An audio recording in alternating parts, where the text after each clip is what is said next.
This next-gen demo is presented by State Farm. All right, we have Rev 3 games here at E3 at the Vivitouch booth.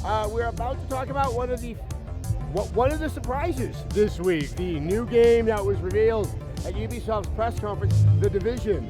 I am joined by Nicholas Sessler from Massive Entertainment. Thank you so much for your time. Welcome. Okay, The Division. Yes. What is it? I mean, it looks like it really is kind of like an MMO, but it's a style of play that you don't typically associate with a massively multiplayer game. We call it an online open world RPG game. And with that, you know, you can hook up with your friends and go out in the world and play together. And you can use our revolutionary matchmaking system and just go and find new friends and all those things. But also, we are a huge game world with dynamic content. So every time you go around in the world and playing it, it plays differently. And in its core, it's an RPG game with everything that's entitled to that, with leveling up, player abilities, crafting, skills, all of it. So we're super excited about it. All right, well, let's go ahead and roll the tape on this. Sure. What's so remarkable, though, is the setting. Yep. Because when you think of a game that, like, you know, that's RPG, that's multiplayer, and that fantasy or maybe sci-fi, you've gone for something that's in the Tom Clancy universe, which means it's grounded in an actual possible reality. Yeah. As soon as we got the chance to work with Ubisoft on the Tom Clancy game, we were just super excited. We have a lot of Clancy fans back at Massive. And the thing is that we want to find something new, fresh, and a new twist to Clancy. And Clancy has its core values, clear and present danger, grounded in reality, as you mentioned. And we started talking about what can we do, how can we make it interesting, and fragility of society came up. And we just, oh my God, this is great. Why have no one come up with this concept before? Let's just roll with it. So basically what has happened is that a pandemic has struck New York City. And you know how it is when you get the flu and you get sick, you're staying home, can't go to work, and just tune that up to 11, and you know, half of New York has it. So no one goes to work. So that means that the power goes out, there is garbage on the street, there is no one refilling the grocery stores, all those kind of things. So you're playing through the mid-crisis scenario of all of this.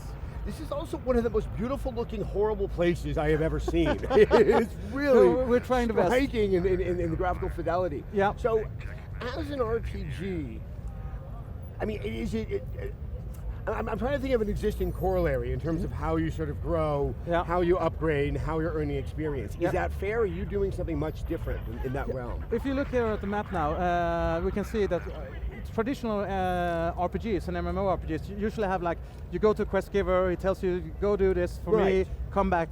We decided not to do that, so our agents are self-supported tactical agents, which means that once you go into the game, you're on your own. You have 72 hours of supplies in your backpack, and some ammunition, and some basic weapons, and then from there on, it's up to you to find new stuff, loot, find water, ammunition, new weapon, upgrades, all those kind of things. And we are using kind of like a dispatch system. So when you go into the map, you get a map of the area you're in this case it's Dumbo, or down under Manhattan Bridge overpass in Brooklyn, and you see on the map different things that are going live, or happening at the same time. And it's like, some are critical, and in this case in the demo we showed Monday, it's the police station has gone critical, the guys decide to pick that mission up, and they go there and rescue the people. So once again, that mission, the knowledge that police station, there's benefit for going there. How is that telegraphed to the player? That's, some of these things they have to explore and find on their own, but a lot of the things that they get will affect the game world. So basically, by clearing this police station, you get, first of all, you get you know, some cool combat and some experience points from that, but you also get experience points for completing the mission. And once the police officers are back, they can go back on the street, start patrolling it, and they have made this area more safe. And that's a big part. You have to save what remains. So bringing back power, cleaning water, making sure that the police can protect the civilians, all those things. And you as an agent, it's your responsibility to help them do that. But you also get a code to their armory, and you get a really good upgrade in this case. So in this way that you're affecting the world, is this happening on the server for players that didn't go on this mission? Yeah, that's a really interesting thing. We have a meta game that's tied to the whole game. So a lot of the things affect the whole game, and some things are just for you and your friends. So, I mean, are you working within a party of your friends? I'm trying to figure out like how unique it is to you and how unique it is to your party. Okay, so first of all, we are one-shard solutions, which means that if you buy the game, you can play with everyone that you know. So it's not like, oh, I picked the wrong server. No, that doesn't exist anymore. So you can just play together with your friends, or you can play solo. And we have social hubs where a lot of players meet up and they can trade and they can do all those things. Then you can seamlessly go out in the world. You can do that solo or together with friends. We can be 4-player co-op together with companion gaming, which is the drone that you see flying over the rooftop there. Which is really, really cool. And that's someone who's on some type of tablet device. And once again, how is he interacting with the world? How is he able to assist? As soon as we started making the game and we realized we were going to make it for the next generation of consoles, we knew we had to do something next gen with our companion gaming. So basically what he's doing, he has his tablet. He could sitting at work or home or maybe on the bus even. As long as you have an internet connection, you can play. And he's interacting in real time. He's controlling the drone, he's flying around, it has his separate progression, and he can buff the players, mark targets, debuff enemies, and even shoot at enemies.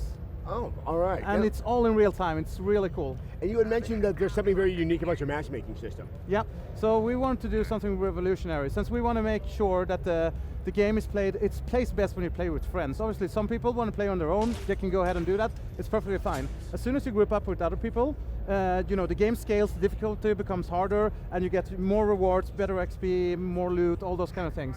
So we want to make sure that people who don't have friends to play the game can get a good party going. So what we've done is that we're making sure that they match up players with the right skill set for you. So maybe you have a young baby or whatever at home and you want to play with people who are respectful of that, and that will hook you up with those kind of people. So you can say, oh, I need AFK 2 minutes, baby's crying.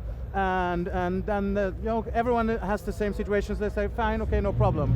That is a great idea. Yeah. Just because I think for many people closer to my age, yeah, the realities of life do intrude. You have to be able to say, okay, pause guys, I need 5 minutes, and everyone respect that if you have even in random parties if they use the system right. Let's go back to the missions again, because obviously there's a narrative that encompasses this game. So kind of the way I would want to say, main story missions. I mean, does this game have a beginning? Does it have an end? It has a main plot, which is tied to the virus. We're not talking about the plot yet, but basically there is a main plot that drives you through the game, finding out the cure for the virus and how to stop it and who's behind it. But then all the fragility of society things are, we call it core progression game. And that is basically all the missions you can do running around in the world, picking them up, and they change dynamically depending on the scenarios. And then what I was gathering here as we get to the end of this demo, this is PvP. It is. We have something we call the dark zones, and that's the areas which has been hit the hardest with the virus. So there's very little communication there and all those areas. And everything is seamless. You don't, you go from a social hub into single player or multiplayer co-op into the dark zones seamlessly. There is no loading anything. And in here you can meet, there is many groups playing, and there is both PvP missions and PvE missions inside the dark zones, and you never know who you're going to meet and who you're going to fight. How ironic that a game called The Division is all about not having those dividing lines in terms of all those types of gameplay. Right. Obviously this is not coming out right around the corner with the launch of the new consoles. What is the goal for getting right now it's winter 2014. All right, well you have me decidedly intrigued. That gives me more time to talk to you about it and learn more. Thank you so much for your time, Nicholas. Thank you. Remember, in real life, you can't just reload your last save. Take your insurance game to the next level. Visit statefarm.com.